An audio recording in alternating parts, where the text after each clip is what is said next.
Session विश्व कल्याण के लिए और सभी की भलाई के लिए स्टार्ट करते हैं। सबसे पहले हम लोग ईश्वर का नाम लेते हैं, ठीक है? मेरे साथ सब लोग 3 बार ओम बोलेंगे। हाथ जोड़ें। ओम।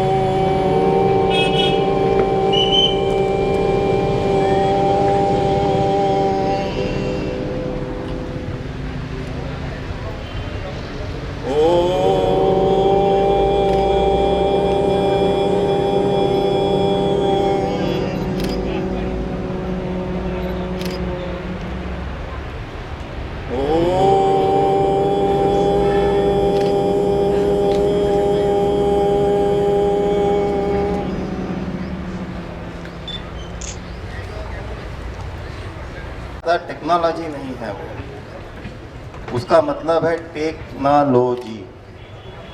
आपने जब उस पर डिपेंडेंसी करी है उसने आपको धोखा दिया है। आप सिर्फ जब उस पर आश्रित हो जाएंगे तो आपको शर्तिया वो धोखा देगी। और वही आज हुआ। सारी तैयारी के बावजूद भी आपके पास वो प्लेटफॉर्म नहीं मिलता है जिससे कि आप डिलीवर कर सकते हैं। मेरे ख्याल से ऑर्गेनिक फार्मिंग भी आज उसी स्थिति में है। मैं शुरुआत करता हूँ, चूँकि मैं कहीं से रेवेन्यू ड्रॉ करता हूँ, सैलरी ड्रॉ करता हूँ, तो मुझे मेरे को इंट्रोडक्शन देना ज़रूरी है। हम लोग शिवपुरी फार्म से हैं। ये एक जैविक खेती का वेंचर है। मैं कोशिश करूँगा कि हिंदी और अंग्रेजी दोनों में बोलने की कोशिश करूँ, क्योंकि मैं कई बार सोचता अंग्रेजी में हो तो हिंदी में बोलने में कहीं गड़बड़ हो जाए तो आप लोग कर सकते हैं। ये एक अवधारणा ग्रुप कंपनी है जिसमें कि हम इस नेचर को वापस देने की कोशिश कर रहे हैं। हमको जो कुछ भी मिला है वो प्रकृति से मिला है और हमको इसी को वापस देना है। हमारा प्रयास है कि जो भी हम प्रकृति से लें उसको हम वापस दें। हम चाहते हैं कि हमारे आसपास 5000 एकड़ का जो फॉरेस्ट है जो कि कट चुका है उसको वापस रीफॉरेस्ट करें, उसमें वापस पेड़ लगाएं, ताकि वो चिड़िया जो उड़ गई है वो वापस आके वहाँ पे बैठ सके, वो जीव जंतु जो वहाँ से चले गए हैं वो वापस आ सके, वो वहाँ पे बस सके, वो बारिश जो रूठ गई है, वो बादल जो रूठ गए हैं वो वापस आ सके। और इसके अलावा हमारा प्रयास है कि ऑर्गेनिक फूड जो कि एक टैबू है कि उसे महंगा होता है, कुछ लोगों के लिए है, वो सबके लिए सर्व जगह सर्वमान सब जन के लिए उपलब्ध हो। इसी प्रयासों के साथ हम आज क्या सीखने आए हैं यहाँ पे। मेरा सेशन है इकोनॉमी से जुड़ा हुआ, मेरा सेशन है ऑर्गेनिक फूड से जुड़ा हुआ। तो हम कुछ ना कुछ फार्मर्स और सेलर्स की बात करेंगे, क्योंकि बायर शायद इस कॉन्फ्रेंस हॉल में नहीं है, और अगर हैं तो वो भी सीखेंगे कि इन दोनों के बीच में क्या लिंकेज है। हम इकोनॉमी और ऑर्गेनिक फूड और इनके लिंकेज को डिफाइन करने की कोशिश करेंगे, उसको समझने की कोशिश करेंगे। हम इस मॉडल को एक टॉक कम डिलीवरी मोड से डिलीवर करेंगे और क्या आगे के रास्ते हैं इसको समझने की कोशिश करेंगे। Okay, so what is economics? Economics के अर्थशास्त्र क्या है? क्या है अर्थशास्त्र? अर्थशास्त्र क्या है? अर्थशास्त्र बेस्ट आंसर। एनीवन एल्स कोई कोशिश करना चाहेगा? ये सही है, वो शास्त्र जो अर्थ के बारे में सिखाता है। It is a branch of knowledge, वो नॉलेज का ब्रांच जो कि द्रव्य वेल्थ के प्रोडक्शन, कंजम्पशन और ट्रांसफ़र, उसको उगाना, उसको क्रिएट करना, उसको उपभोग करना, उसको ट्रांसफ़र करना सिखाता है। ये मटेरियल प्रॉस्पेरिटी की बातें हैं जो कि हमारे शास्त्र से शायद दूर है। मैं ये सेशन थोड़ा फास्ट ले रहा हूँ क्योंकि मैं वैसे ही लेट हूँ और अगले वक्ता क्या आने का समय हो रहा होगा, तो मैं सेशन को फास्ट ले रहा हूँ। अगर कुछ ऐसी चीज़ मैं स्किप कर जाऊँ तो हम लोग अलग से बैठ के बात कर सकते हैं।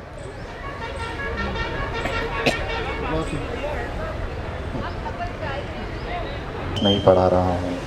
आप लोग सबसे बेहतर जानते हो। आपके पैरामीटर्स में आपकी ऑर्गेनिक फार्मिंग, आपकी इकोनॉमिक्स मेरे से बहुत ज़्यादा अच्छी है। मैं सिर्फ ये बताना चाह रहा हूँ कि इसको दूसरी तरीके से भी देखा जा सकता है।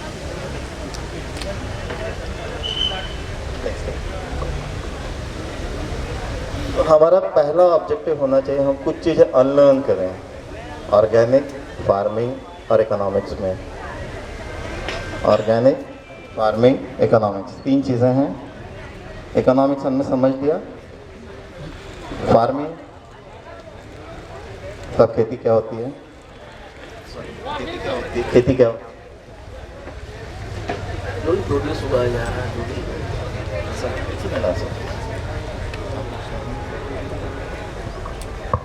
हमारे खाने के पर्पस से जो चीज़ हम उगाते हैं वो उसकी तकनीक के पीछे।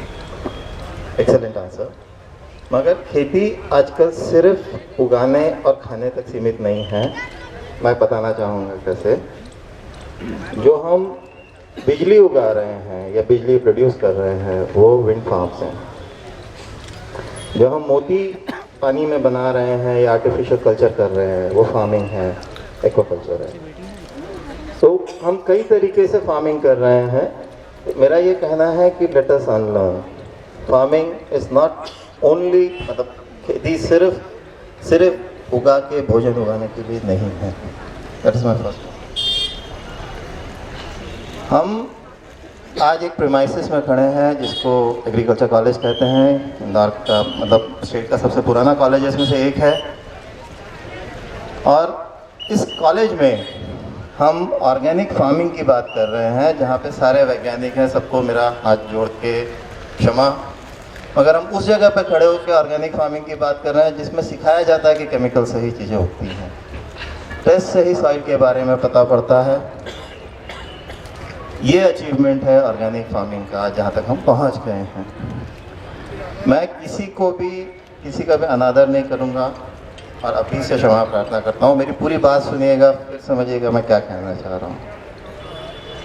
एक लाइन लिखी ऊपर, सत्यनारायण की कथा इसरो में, मैं उसको समझाने की कोशिश करता हूँ आप लोगों को।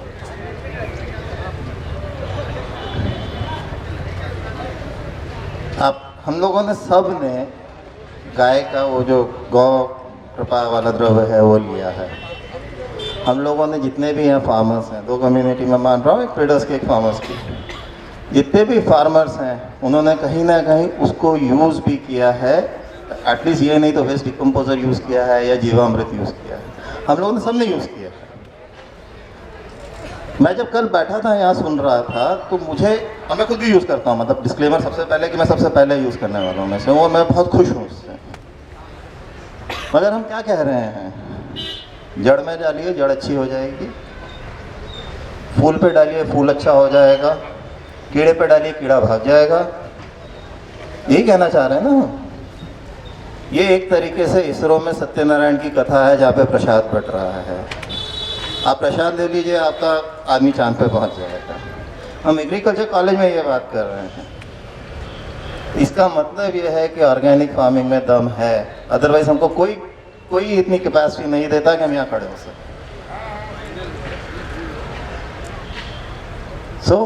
मैं ये कहना चाह रहा हूँ कि यस, ये इफ़ेक्टिव है। हमको ये मानना होगा कि हम में ताकत है। क्या ये सस्टेनेबल है? नॉर्मल एक साइंटिस्ट का बोलना है कि सस्टेनेबल नहीं है, ये सबको फीड नहीं कर पाता है। हम लोग सब फैक्ट्रीज बनाते हैं। मैं जिस इंस्टीट्यूट से आता हूँ वहाँ पे फैक्ट्रीज कैसे बनाई जाए, कैसे चलाई जाए, वो दुनिया के सर्वश्रेष्ठ इंस्टीट्यूट्स में से एक है। तो मुझे मालूम है कि फैक्ट्री में कैसे प्रोडक्शन होता है, मगर क्या वो सस्टेनेबल है? हम जो भी चीज़ फैक्ट्री में एक तरफ से डालते हैं और वो दूसरी तरफ से बाहर आती है, वो कभी भी हम ओरिजिनल रूप में नहीं ला सकते। खेती एकमात्र ऐसी चीज़ है जिसमें कि हम अगर बीज लेते हैं, बनाते हैं, तो फिर हमारे पास बीज आता है और एक से ज़्यादा बीज आते हैं। तो ये सस्टेनेबल है। कैसे सस्टेनेबल है? आप जिस भी जंगल से आज निकलेंगे, उसके बाद अगले साल आप निकलिए, उसके अगले साल निकलिए, उसमें ज़्यादा ही पॉपुलेशन होगी, उसमें ज़्यादा ही पेड़ होंगे। उसको कोई पानी, कोई खाद, कुछ भी नहीं देता, स्टिल वो सस्टेनेबल है। सो खेती is sustainable, organic farming is sustainable because वो ऑर्गेनिक है। क्या ये प्रॉफिटेबल है? खेती प्रॉफिटेबल है? फार्मर्स की कौन है, किसान कौन है? खेती प्रॉफिटेबल है सर? बिल्कुल है सर, अगर उसको तरीके से जैविक पद्धति से किया जाए और प्राकृतिक पद्धति से किया जाए तो। और ये केमिकल वाली करी जाए तो क्यों नहीं है? बिल्कुल नहीं सर, क्यों नहीं है? इसलिए कि आज के समय में स्वस्थ भारत जो नारा है, आदमी को स्वस्थ है तो सब कुछ ठीक है।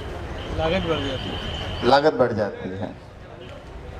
सस्टेनेबल में हम वही बात कर रहे थे इकोनॉमिक्स की, क्योंकि मुझे सब्जेक्ट जो दिया गया वो इकोनॉमिक्स वाला दिया हुआ है। हम वही बात कर रहे थे कि खेती प्रॉफिटेबल क्यों है।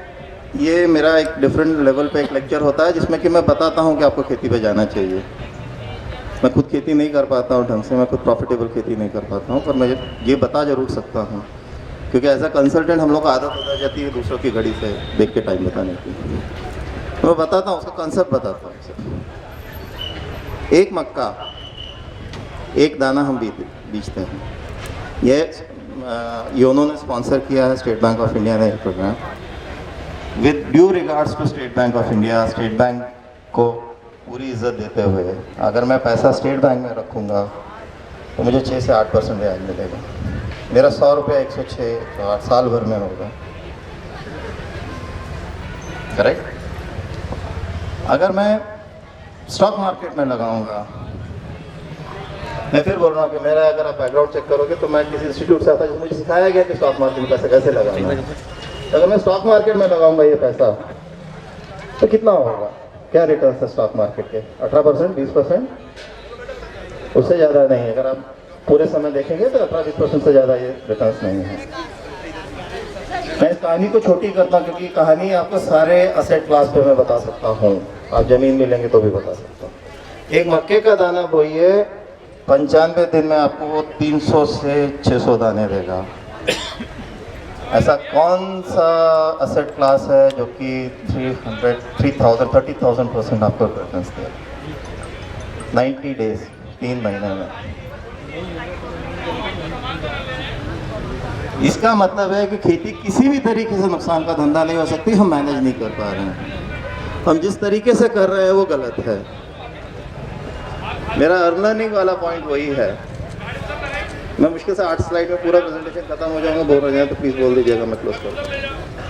बट हम इसको ढंग से नहीं कर रहे हैं। अदरवाइज हमारे पास कैपेसिटी है, उस ज़मीन में कैपेसिटी है जो कि कुछ कहीं से नहीं ले। और जब हम ऑर्गेनिक कर रहे हैं तो कोई इनपुट की बात नहीं कर रहे हैं, उगा अमृत डालने की बात कर रहे हैं जिसमें कि हमको फ्री कल्चर मिल रहा है और हम कुछ भी नहीं कर रहे हैं, तब उसको हम 300 गुना ले जा सकते हैं, 632, whatever।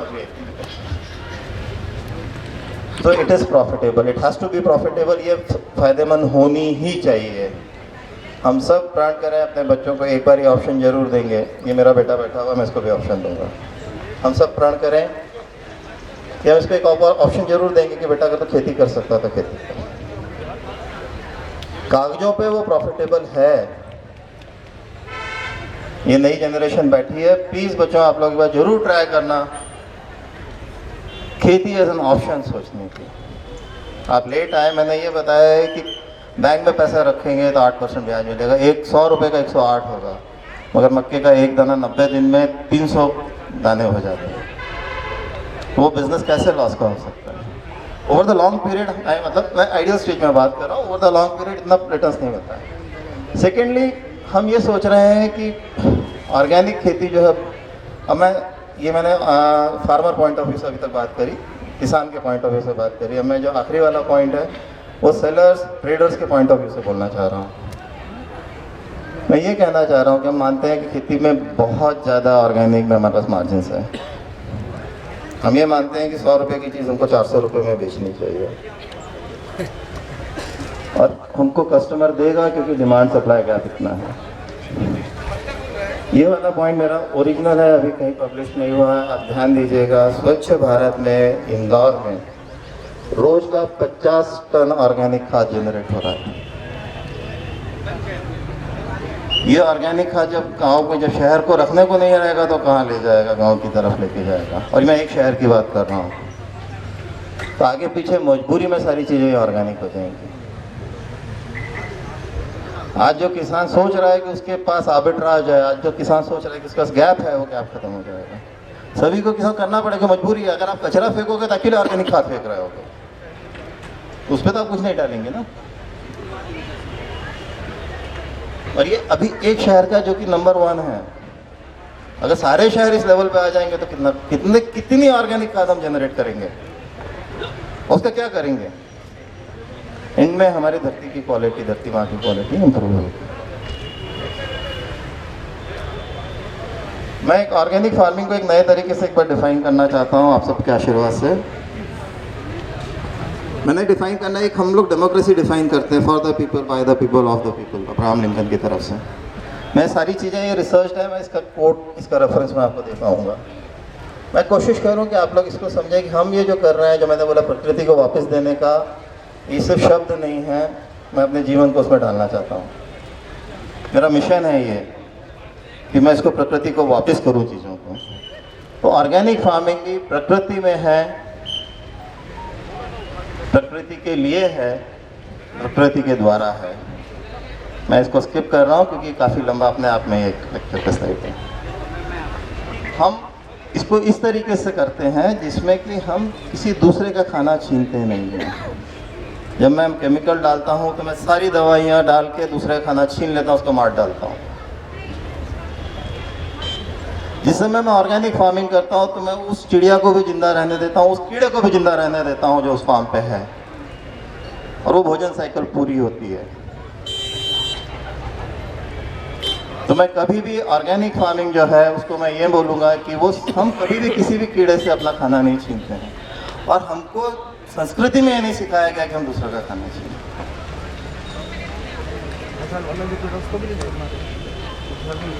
सब वो अपने आप मारेगा ना, दूसरी चिड़िया मारेगी ना।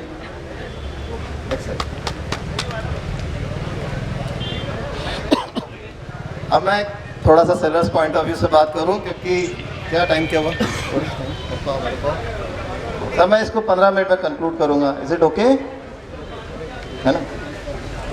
मैं बात कर रहा हूं कि ये डिमांड क्यों है, आज मैं प्रूव करना चाहता हूं। मैं आप लोगों के सामने अपना पॉइंट ऑफ व्यू रखना चाहता हूं कि डिमांड है, ये परपेचुअल डिमांड है। हम बात कर रहे हैं ऑर्गेनिक कौन खरीदेगा। मैं सिर्फ इंदौर के रेफरेंस में बात करूंगा, इंदौर के रेफरेंस से बात नहीं करूंगा। मैं कर सकता हूं बट यहाँ पे करना नहीं चाहूँगा, ये प्लेटफॉर्म नहीं है। मैं सिर्फ इंदौर के रेफरेंस में बात कर रहा हूँ, ये इसको इंदौर के रेफरेंस में देखा जाए।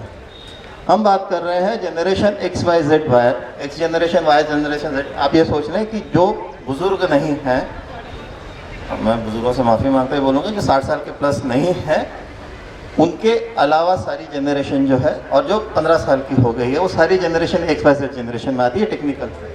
तो ये बायर है इसका। इसको भारत सरकार एडवर्टीजमेंट कर रही है जैविक खाओ।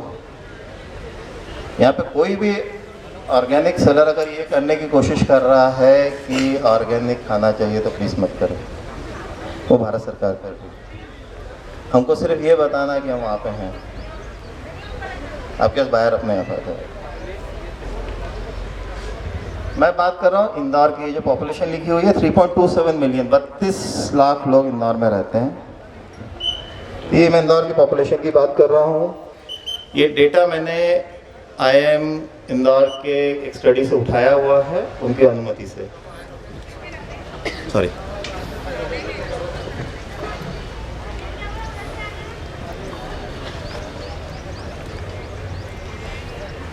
इसमें से जो 50,000 प्रति माह कमाते हैं लोग बाग,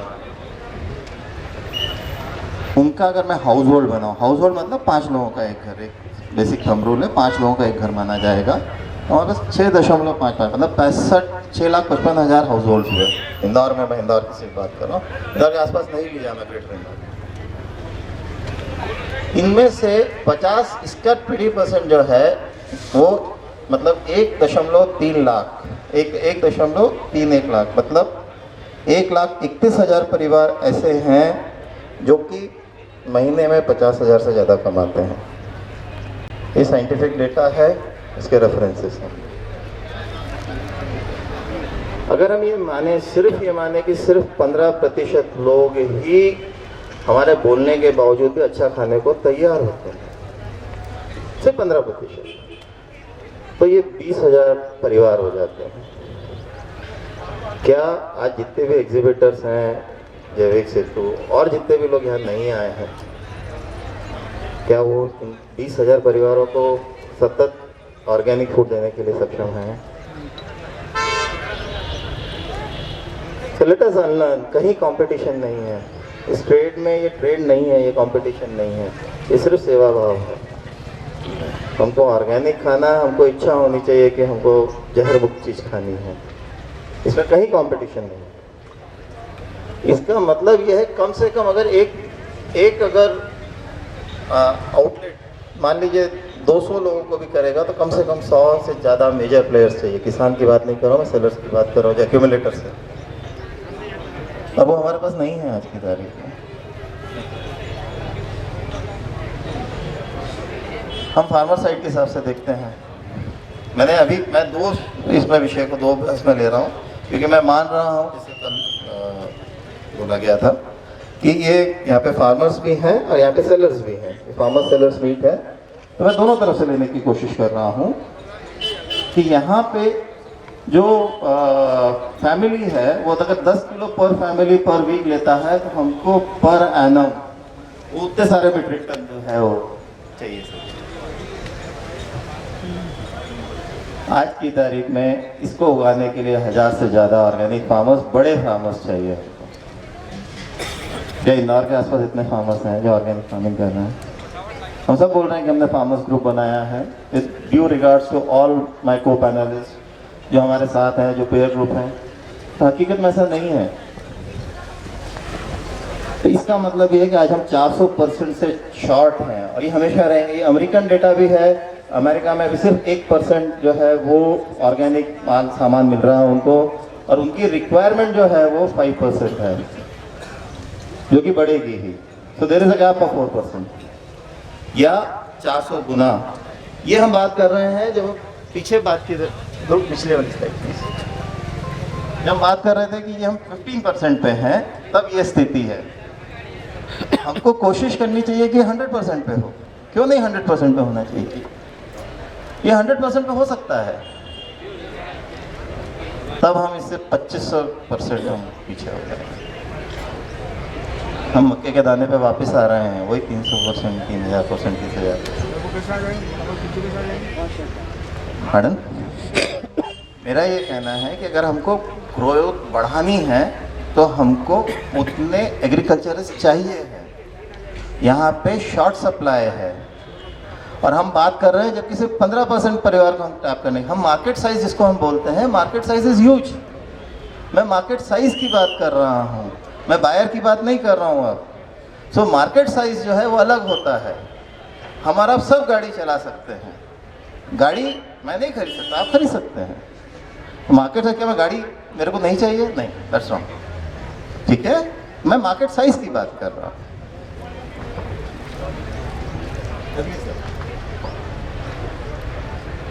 मैं इसको ब्रोकली डायलेमा कहता हूँ। मैं किसान नहीं हूँ पेपरों पे कुछ करता भी हूँ, किसान मैं प्रयास भी कर रहा हूँ। जब पहली बार यहाँ पे बोला था कि सबसे ज़्यादा अनपढ़ आदमी कौन है, सबसे पहले मैंने अपना हाथ ऊपर किया था। तो मैं अपने आप को कहता हूँ कि मुझे नहीं मालूम है, मैं कंटिन्यूस लर्नर हूँ। हो सकता है ये गलत हो एग्जाम्पल, मगर एक लिमिट तक ही गलत होगा, बिल्कुल गलत नहीं हो सकता, ये मेरे बड़ा विश्वास है। हमको समस्या ये आती है बायर को कि वो जब सामान ऑर्गेनिक वालों से खरीदने जाता है तो ऑर्गेनिक वाला बाहर किसी भी दाम पे दे, मगर सिर्फ हमको 2 गुना दाम पे ही सब्जी देने की कोशिश करता है, क्योंकि उसको एंड प्रोडक्ट की प्राइस मालूम है। मेरी स्टडी ये कहती है कि मुश्किल से वो 10% हमको बेच पाता है और 90% जो है वो बाजार में बेच के आता है मंडी में। यहाँ पे उसको सामान्य दाम ही मिलेगा, मंडी में उसको ऑर्गेनिक का कोई एडिशनल बेनिफिट नहीं है। अगर मैं इस तरीके से करता हूँ तो मुझे मेरा जो 100 रुपया है वो 110 रुपया ही होता है। मगर अगर मैं सिर्फ 25% प्रीमियम लेके अपना 100%, क्योंकि डिमांड है, मैं पहले बता चुका हूँ कि डिमांड है, ऑलरेडी प्रूवन, मैंने सिद्ध कर चुका हूँ कि डिमांड है इसकी। तो अगर मैं सिर्फ इसी चीज़ को अगर मैं 25% प्रीमियम पे दूँ तो मेरा 1 रुपये का 1 रुपये का 1.25 रुपये होता है, तो मैं प्रॉफिट में हूँ। आज ऑर्गेनिक किसान भी परेशान इसलिए है क्योंकि वो जो सेलर है उसका आर्बिट्राज वो नहीं समझता है। वो ऑर्गेनाइज रिटेल, क्योंकि जो हम सामान जो ऑर्गेनिक सेलर बेच रहा है वो एक्चुअली ऑर्गेनाइज रिटेल है। उसको जो स्टाफ कॉलर बना वाला वैसा वाला आदमी चाहिए रहता है, सब्जी वाला बन के नहीं बेचता। तो वो आर्बिट्राज के कारण परेशान हो रहा है। तो नेट में मेरा ये कहना है, मैं इसको ब्रोकली डायलेमा मैं क्यों कह रहा हूँ मैं बताना चाहूँगा कि हम किसान को अगर डिमांड और सप्लाई के गैप से सोचना है तो उसको वॉल्यूम में सोचना चाहिए। अगर उसी खेत में ब्रोकली उगती है, उसी खेत में गोभी उगती है, तो ब्रोकली का दाम 5 गुना क्यों होना चाहिए?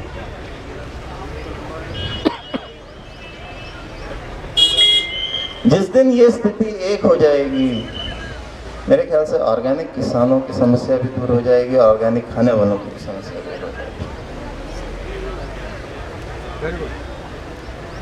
Next slide.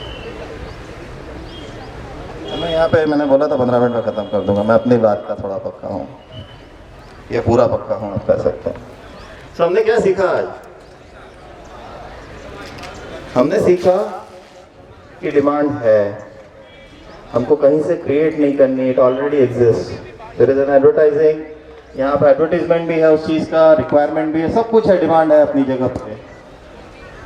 हमने ये भी देखा कि हम सप्लाई भी कर सकते हैं, क्योंकि इतने किसान हैं, आगे पीछे इतनी खाद आने वाली है कि हमको मजबूरन में ऑर्गेनिक सप्लाई करना पड़ेगा। हमको गैप है, बस ये हमको देखना है, ह्यूज गैप है हमारे एक्सपेक्टेशंस में। जो सेलर है उसके एक्सपेक्टेशंस में, जो बायर है उसके एक्सपेक्टेशन। बायर से आप किसी से भी बात कर लीजिए, बोलेगा 4 गुना महंगा है।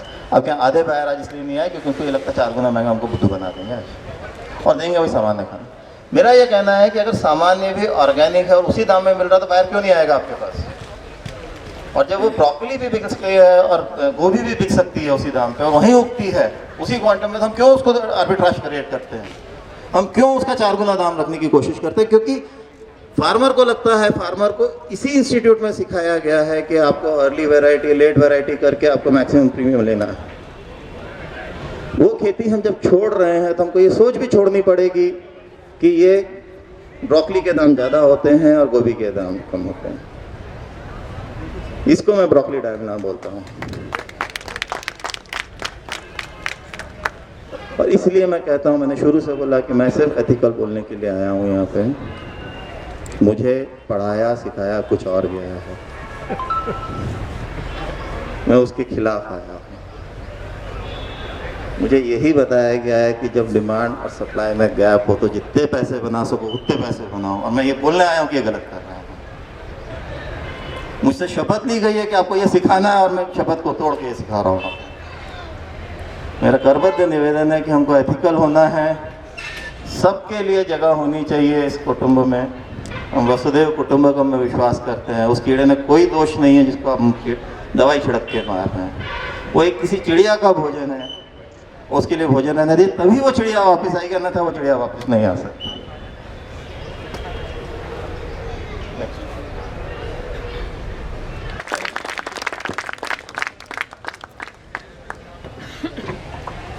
हेलो। वैसे सामान्यतः मैं आईपीआर का भी पढ़ाई करी हुई है, तो ये क्योंकि हम एजुकेशनल इंस्टीट्यूट में तो ये चला रहे हैं, अन्यथा ये इसके कॉपीराइट्स हमारे पास नहीं है। मनोज जी को कोई परेशानी नहीं आई, मैंने यूज़ किया है इसको, इसलिए लिखा हुआ है फेयर यूज डॉक्ट्राइन। इसकी सारी चीज़ें जो हैं इसमें हैं। आप कहीं से अगर कोई रेफरेंसेस चाहते हैं तो मेरे पास अवेलेबल है। नेक्स्ट स्लाइड है क्या? नहीं है? फिनिश? ठीक है ना? मैंने सुतारिया जी को कोट किया है इसमें, सुतारिया जी को कोट किया है मैंने सुतारिया जी को यहाँ पे कोट किया है, वो जो उनका है। मैं किसी भी तरीके से वो मजाक नहीं बनाना चाह रहा था, मैं ये कहना चाह रहा था कि वो चीज़ अवेलेबल है, हम क्यों नहीं यूज़ करेंगे? ठीक है ना? Thank you.